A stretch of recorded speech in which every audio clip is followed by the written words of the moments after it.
Hello. Good year. So how can I help? I just want to get some uniform today. Do you have your pass on you? Yep. There you go. Beautiful, thank you.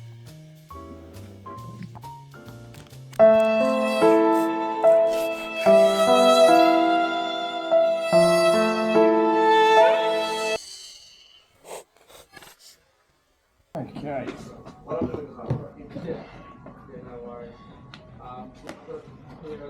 Alright, excuse me please. Just going to pull this out. Alright, so right foot onto there to start with. I'm just going to pull this out. Okay, stand up onto there for me. A little bend in that knee. Lovely job. Toes up and down a couple of times. That's it. And then relax. Okay. And we'll do the other foot. Okay, so same deal, bend that knee, toes up and down. Lovely. Good. Right, grab a seat, I'm just going to push down back.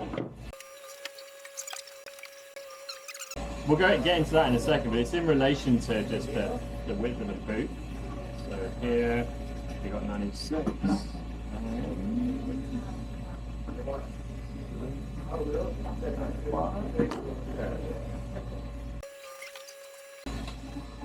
This is the important one.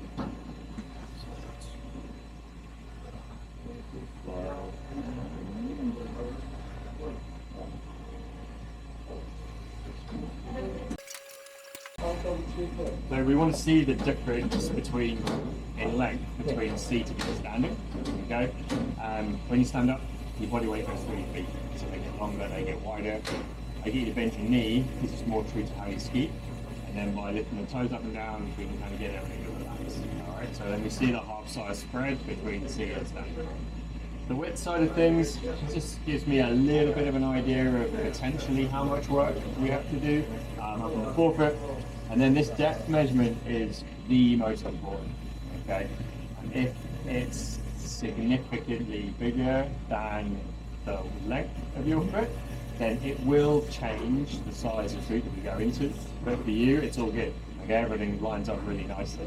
Okay, and we're going to have a little push your feet around a little bit in just a second, and that will give us an idea as well of how we're going to make the insole. Okay. Alright, so just pass me a foot please, just try and relax. I know it's a bit odd, somebody wiggling your feet around.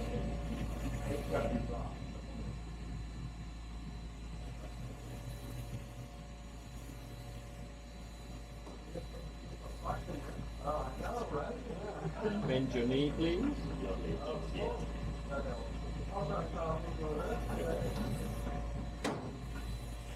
Is that tender or is that okay? It's okay? Alright. Perfect. So let's do this one. So the first thing that we're looking at is the lateral mobility of the foot. The easier it is to move your foot from side to side, the happier you are to go into an enclosed environment like a ski boot, the more aware of things like pins and needles, cold feet, numb toes and toes. When we have somebody who's a little bit more rigid, okay, then tend to be more aware of pressure points around the foot, a little bit less aware of those internal issues. And you're a little bit more on the rigid side, okay, both in the forefoot and the midfoot. Then we want to look at range of motion through your ankle joint. The more range of motion that you can demonstrate here, the easier it is for you to drive through the boot and engage the skin. By holding the heel, pushing through the stiff part of the foot, which is over here. Okay, come through, we get you to about 90 degrees, just try and relax, that's it, great. And then if I push a little bit harder, there's a little bit of resistance, okay? So if you bend your knee for me, so as you bend your knee, what we're then looking at is how everything changes through here. Okay, so the angle stays pretty similar. Okay, it doesn't really go too far. This tendon pops out. Okay, so that just highlights that we want to make sure that we support and stabilize the foot properly. Okay, so even in this scenario, it's firing to try and hold the foot in place. It also means that the rigidity that we're seeing through the ankle joint, it's more functional than it is muscular. Okay, so it's the makeup of everything in here that is restricting the range of motion. So you're super happy to stand like this. Yeah. Okay, for you to get to here, probably okay. But anything past this becomes more of a challenge. Yeah, so what we want is for you to be able to drive through, stay nice and strong. For you to get there, that ankle joint is going to lock, and then your heel is going to lift up like that. Okay, we want to stop that from happening. Yeah. Because that will you'll end up doing this. Yeah, and what we want is this. Yeah, so we'll look at a couple of things as you're in the boot. The nice thing is with this type of boot is that it is a little bit more upright because it's that free ride boot. Yeah. We may need to use a little bit of a lift under the heel just so that we can bring contact all the way through and get the foot to relax. And the more contact we bring, the more relaxed we get the foot, we get you down and into the bottom of the boot. Yeah?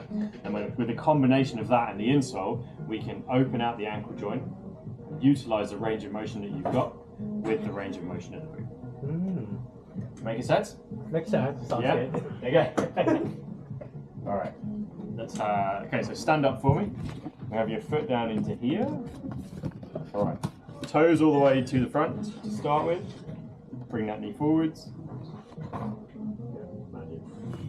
Heel all the way to the back.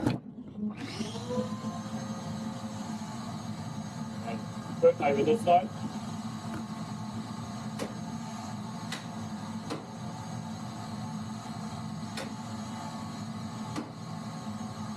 Then go this way.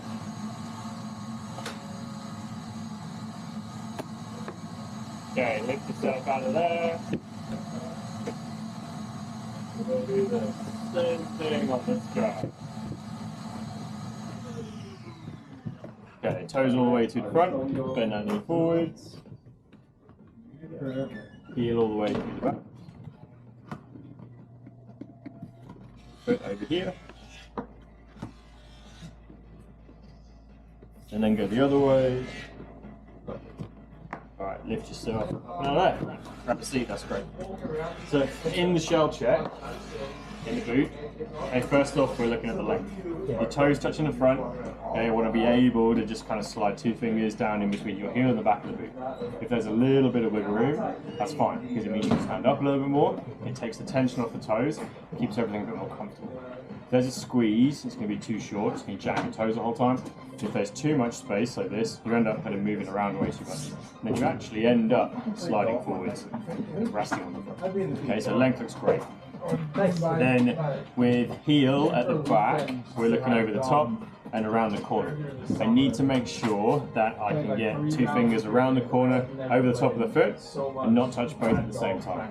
Okay, that way there's enough space for blood flow to flow through, and then also to not have any impact on anything else. We don't want it to be too deep. Again, you end up sliding forwards. We also don't want it to be too shallow because it will cut the blood supply. So pins and needles, cold feet, no toes. And then also you can get a bar of pressure through here. Okay, but it looks great through there too. Then with the shape, heel at the back, foot touching this side, a clean space down through here. Touching this side, clean space down through here. All right. The nice thing here is that come down this side, we've got a nice clean space. On the outside, just where you've got this little pad that pokes out, so you're just a little bit close to the shell, and that's just in through here where it starts to cut back. So one of the things that we need to do is just push this portion of the boot and give it a little bit of shape.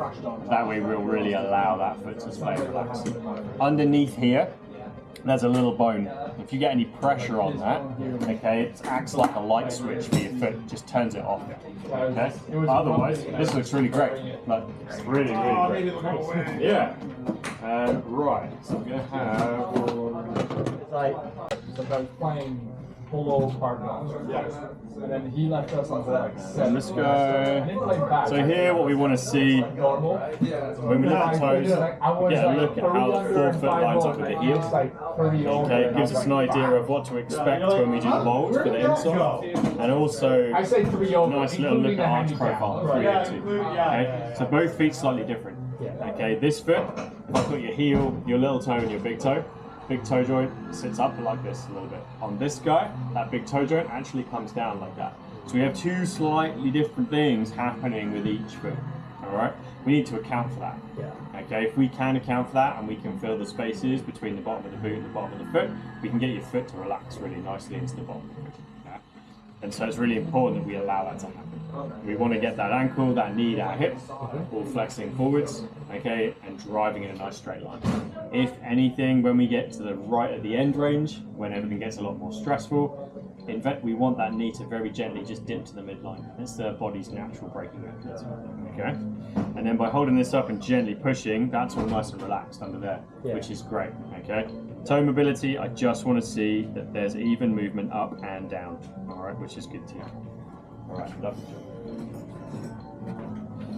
Okay, so here we go.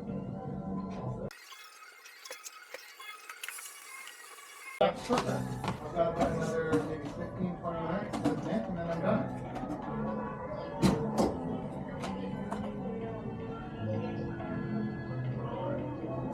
Have you seen this, had this done before? You know what? Yeah, like just come to the shop Yeah, and you can hang out here and Yeah, I'll because do we're it. gonna new boots, new insole.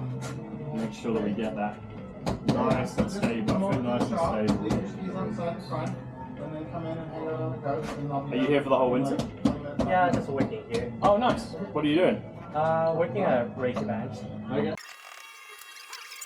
Right, so this one first. I was thinking about that last night when I was collecting a few materials to build. Alright. So the first thing that we're looking at is the skin through here. We need to make sure that it's nice and even on either side. Okay, bigger dimple on one side or the other, it means your foot's rolled in or rolled out. From there, we're coming up to the middle of the knee, which is this little knobbly bit just here. And I want that to be nicely over that second toe. That shows us that ankle, knee, hip, nicely in line. Yeah? Feet inside for me, please. Lovely. So with the mold, I want to see that the heel is nice and even. We're not tipping in or tipping out. We have a nice smooth shape through arch and midfoot. And then the forefoot in general, a little bit deeper than the heel because the ski boot has ramp angle. So it's a little bit taller back here than it is here. We match that shape in much more natural shape for the foot. If you drop the heel too much, you'll deny the mold like this, and then what will happen is the insole will rock, your foot will rock over the insole. And then from the depth in the forefoot, we want to see a little bit more from that big toe, little toe on this side than the big toe, and then here we want to encapsulate that big toe. We've got that. I was confused why you were giving it to So that's come out really nicely. Are you saying I smell? Yeah. While the footbeds are warming up in there, I'm just going to get started on a little bit of work on this. I'll be back out in a second. Take your time. No, I will, don't you worry. There's no rush in Jerry. there, don't you worry. There's no rush. What's that? You smell like a Jerry. Oh, rush. Yeah. Heck yeah.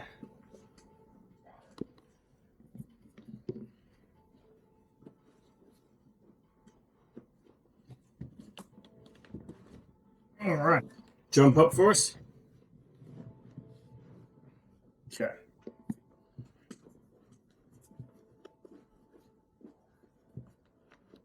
Not just yet. Yeah. Just give me 1 second. I've got one thing I need you to do. Okay, so just see the tab on the back. I want you to grab that tab on the liner and just give you a little bit of a pull the liner up and push your heel down. That's it, lovely. And do the other one too. Magic. Okay.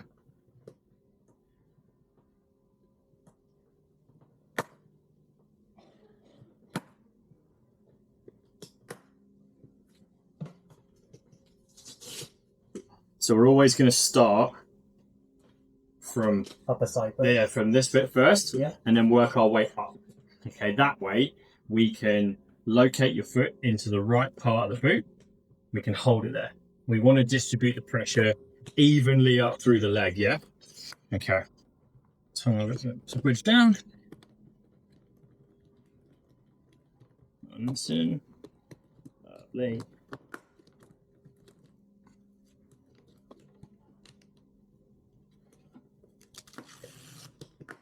Lovely. Yeah. Power strap. Power strap's really. This is really important. Power strap. Okay, it holds the tongue nice and flush against the shin. Helps prevent against shin bang. These bottom two buckles. The only thing that we're doing with this is getting the overlap to come through to try and keep everything in place. So let's stand up for me. Nice couple flexes in the boot for us. Lovely. And then we're just one finger down like that. Okay. This part, that wants to feel like a firm handshake, almost a squeeze. This part wants to feel a bit more like a glove. Okay. You feel it touching everywhere. No specific pressure points. Overall, everything feels a little bit too small because it's only getting bigger from this moment onwards. Okay. And you are going to notice the first couple of days you're in the boot, you start to break the liner in. Okay, everything starts to mold nicely. You're going to feel like you want to tighten the boot up a little bit. Go for it. Yeah, okay. Get the boot nice and snug again and crack on. If you need to tighten either of the buckles on the cuff, make sure you also retighten the power strap. Okay, the three of these work together. Be careful on the bottom. Okay, if you tighten that buckle up and then you get that throbbing sensation from your foot, just undo it a little bit. It's a bit too tight. Okay. If you have any issues, problems, questions, please come and talk to us. Okay. First and foremost, we are here to help. We want you to be happy in your boots. I want you to have a good time. Yeah. All right. That is us done.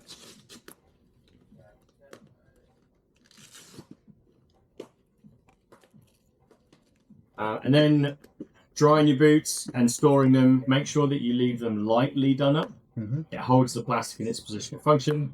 Try not to use anything that gives out heat to dry anything. And you can lose the mold inside the liner. And also you can lose the mold of the insole. Okay. So just take it off the foot band and then just dry it up. Yeah, if you want to, you can take it all apart, or you can just leave it as it is. It should dry overnight without any problems at all. But yeah, if you're worried, take the liner out, take the insole out, let it all dry out. Just remember in the morning, put the left insole in the left liner in the left shell, and the right insole in the right liner in the right shell. That one should be fine.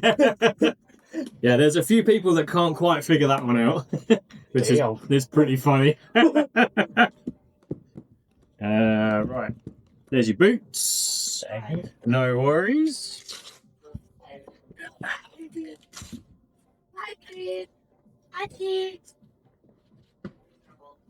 All right.